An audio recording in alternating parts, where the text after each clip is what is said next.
Selamat pagi adik-adik. Wah, kita sudah masuk di hari Minggu lagi. Nah, hari ini kita juga kembali beribadah di Sekolah Minggu GKIM KIM Tong Tasikmalaya secara online. Nah, bagaimana kabar adik-adik sekalian? Lose harap kalian dalam kondisi yang sehat, yang segar, yang bugar, yang udah siap untuk mengikuti ibadah sekolah minggu. Yuk, sebelumnya kita doa dulu sama Tuhan. Tuhan di dalam surga, kami berdoa mengucap syukur. Tuhan baik, memberi kami kesehatan, kekuatan. Tuhan juga menjaga mama papa kami. Tuhan, sebentar kami mau beribadah, bersekolah minggu. Tuhan pimpin, Tuhan sertai kami. Dalam nama Tuhan Yesus kami berdoa. Amin. Yuk adik-adik, sebelum dengerin firman Tuhan, kita sama-sama memuji dulu nama Tuhan.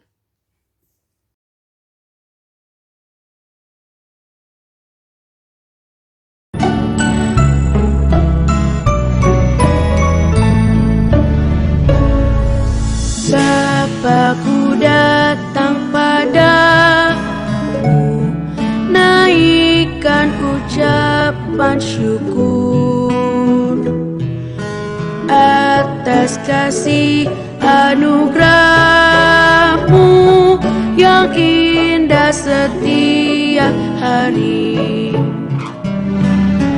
Pagi hari, siang hari, sore dan malam hari, tak hentinya mengucap syukur atas kebaikan-Mu.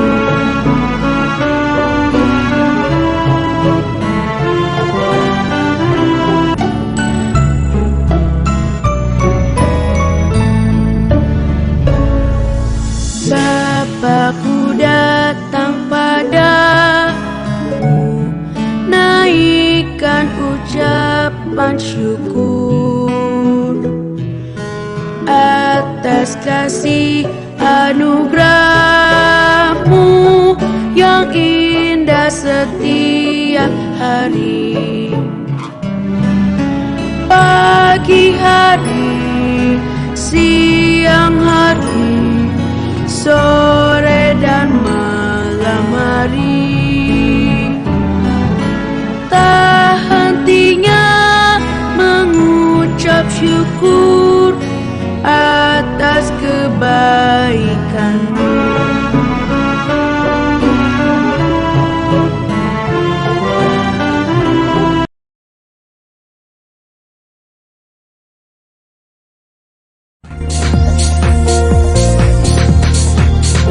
Senang, berjalan senang, di mana-mana hatiku senang. Sejak Yesus tolong saya, hatiku selalu senang. Duduk senang, berjalan senang, di mana-mana hatiku senang. Sejak Yesus tolong saya, hatiku selalu senang.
berbuah, berbuah, berbuah.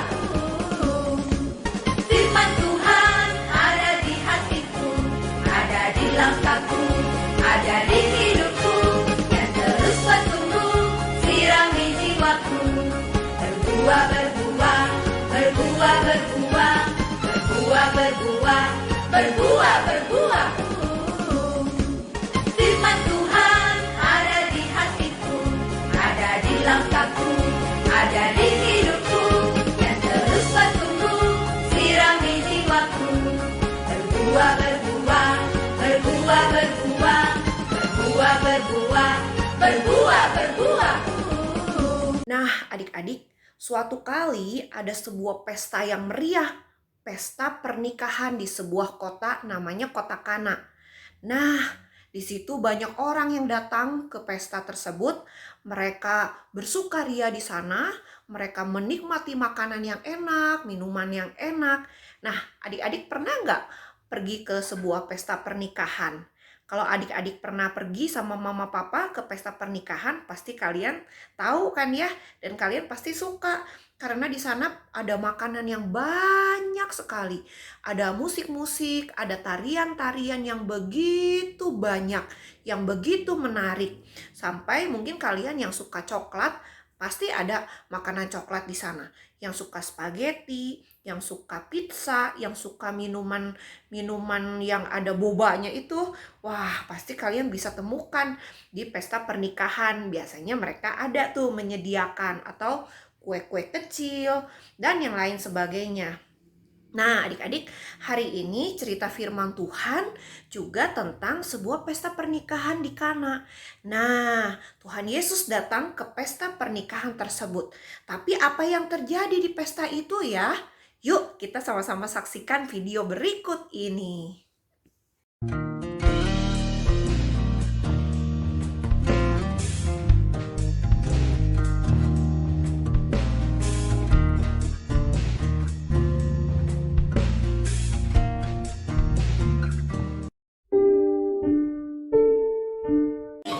Yesus dan murid-muridnya berangkat ke Galilea. Pada hari ketiga, ada perkawinan di Kana yang di Galilea.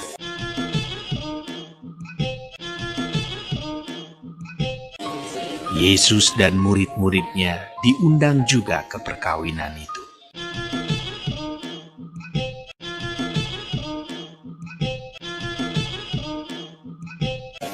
Dan ibu Yesus ada di situ.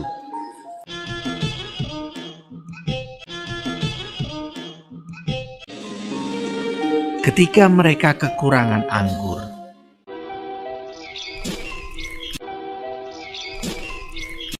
ibu Yesus berkata kepadanya, "Mereka kehabisan anggur." kata Yesus kepadanya, Mau apakah engkau daripadaku? Saatku belum tiba. tetapi ibu Yesus berkata kepada pelayan-pelayan, Apa yang dikatakan kepadamu, buatlah itu. di situ ada 6 tempayan yang disediakan untuk pembasuhan menurut adat orang Yahudi. Masing-masing isinya 2-3 buyung. Yesus berkata kepada pelayan-pelayan itu, Isilah tempayan-tempayan itu penuh dengan air. dan mereka pun mengisinya sampai penuh. Lalu kata Yesus kepada mereka, Sekarang cedoklah dan bawalah kepada pemimpin pesta. lalu mereka pun membawanya. Setelah pemimpin pesta itu mengecap air yang telah menjadi anggur itu, dan ia tidak tahu dari mana datangnya, tetapi pelayan-pelayan yang mencedok air itu mengetahuinya. Ia memanggil mempelai laki-laki dan berkata kepadanya, Setiap orang menghidangkan anggur yang baik dahulu, dan sesudah orang puas minum, barulah yang kurang baik. Akan tetapi, engkau menyimpan anggur yang baik sampai sekarang. Hal itu dibuat Yesus di Kana yang di Galilea sebagai yang pertama dari tanda-tandanya. Dan dengan itu ia telah menyatakan kemuliaannya, dan murid-muridnya percaya kepadanya. Sesudah itu, Yesus pergi ke Kapernaum bersama-sama dengan ibunya dan saudara-saudaranya dan murid-muridnya. Dan mereka tinggal di situ hanya beberapa hari saja. Nah, adik-adik sekalian, setelah menyaksikan video tadi, apa yang bisa kita pelajari? Kita melihat bahwa pesta pernikahan di Kana itu begitu meriah. Dan pada zaman dahulu, pesta itu bukan cuma 1 hari atau setengah hari atau cuma beberapa jam. Tapi pesta mereka itu berhari-hari. Makanya sampai suatu hari mereka bisa kehabisan minuman anggur. Minuman anggur pada waktu itu sangat penting di dalam pesta tersebut. Karena minuman anggur menandakan bahwa orang yang berpesta adalah orang-orang yang memiliki banyak uang dan juga mereka adalah orang-orang yang ikut bersama bergembira dengan setiap tamu undangan. Nah, lalu kalau mereka kehabisan anggur, mereka yang memilih pesta tersebut pasti akan merasakan malu. Nah, tapi apakah Tuhan Yesus membiarkan hal itu terjadi? Ternyata enggak ya. Walaupun awal-awalnya Tuhan Yesus bilang sama mamanya, "Apa? Kenapa mama harus suruh saya untuk membuat air menjadi anggur atau harus menyediakan anggur?" Nah, tapi mamanya Tuhan Yesus, yaitu Ibu Maria, percaya bahwa Tuhan Yesus ini adalah Allah. Dia ngomong tersebut bukan karena dia lagi membantah mamanya, bukan. Tapi Tuhan Yesus sedang mau menyampaikan kepada mamanya bahwa itu belum waktunya. Mamanya boleh menyuruh dia, tapi itu belum waktunya dia mengadakan mujizat.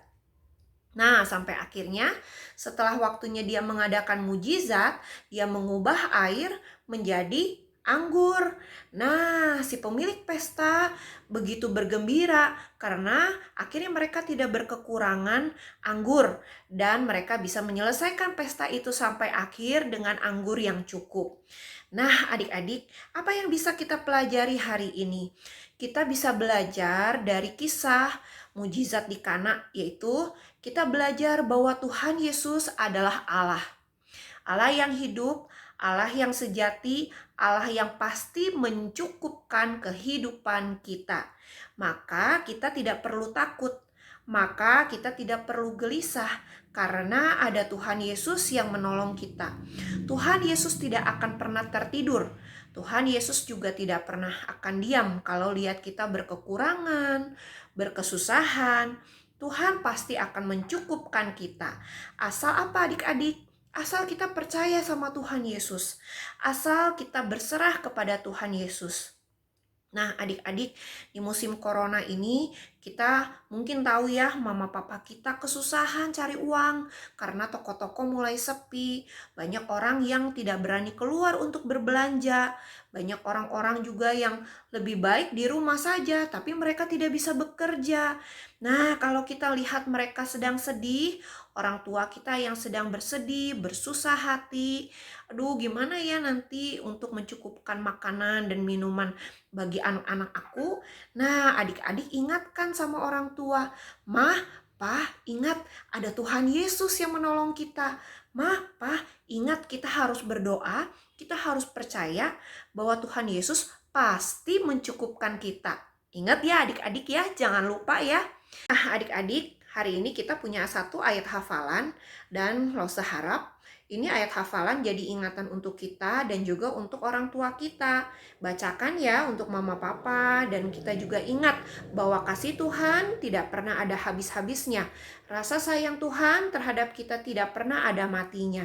Tuhan pasti mencukupkan kita asal kita percaya sama Tuhan Yesus. Nah, di dalam Filipi 4 ayat yang 19, Rosa bacakan ya. Filipi 4 ayat 19.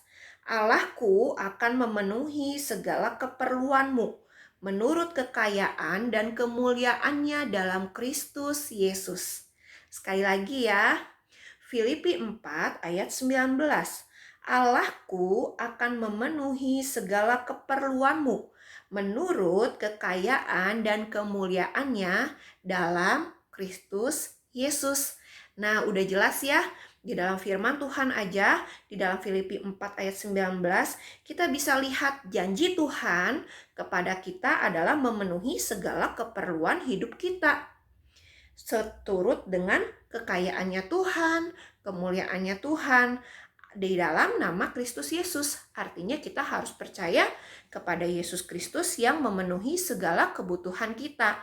Jadi jangan lagi bersedih, jangan lagi takut, jangan lagi ragu-ragu, dan jangan lagi mengeluh sama Tuhan kalau kita merasa berkekurangan, karena Tuhan pasti akan memberi kita berkecukupan.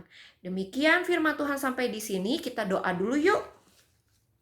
Kami bersyukur Tuhan karena Tuhan adalah sumber dari pengharapan hidup kami.